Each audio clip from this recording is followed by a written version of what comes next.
Now, as we mentioned earlier, Europe's lingering debt crisis is clouding its economic outlook. Brussels has been in the spotlight since the start of the crisis, handing out bailouts with tough austerity conditions while trying to build a closer economic union. Jack Barton takes us on a walking tour of the key policy centres involved. The European Commission in Brussels. Since the debt crisis erupted 3 years ago, this building has become the nerve centre of debt-busting operations. Any new ideas, like the bailout funds or the banking supervisory body, originate here, before heading down to the nearby European Parliament to be debated and finally ending up being rejected or accepted at the leaders' summits which are held right across the road.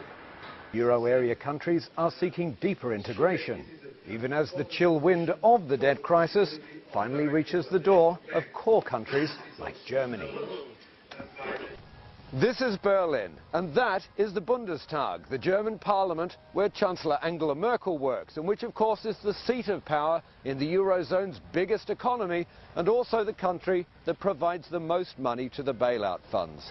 And though few would like to admit it, that fact gives Germany the right of veto over any decision that's made in Brussels.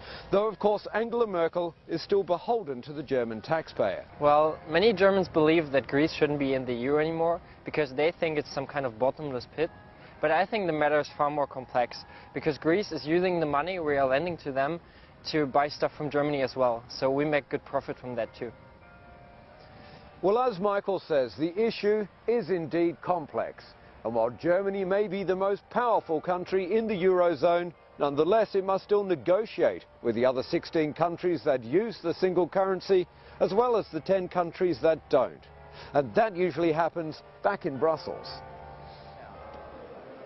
So here we are once again in Brussels at the European Council, where the leaders of all 27 EU countries gather to hammer out the key issues. They've wrapped up this year by agreeing to the framework of a banking supervisory body, the first step towards a fully fledged banking union. At the end of the first quarter in 2013, Greece will again run out of money, and nobody really expects the banking supervisory body to be up and running by then, despite all the big talk. There will be lots of complicated negotiations ahead.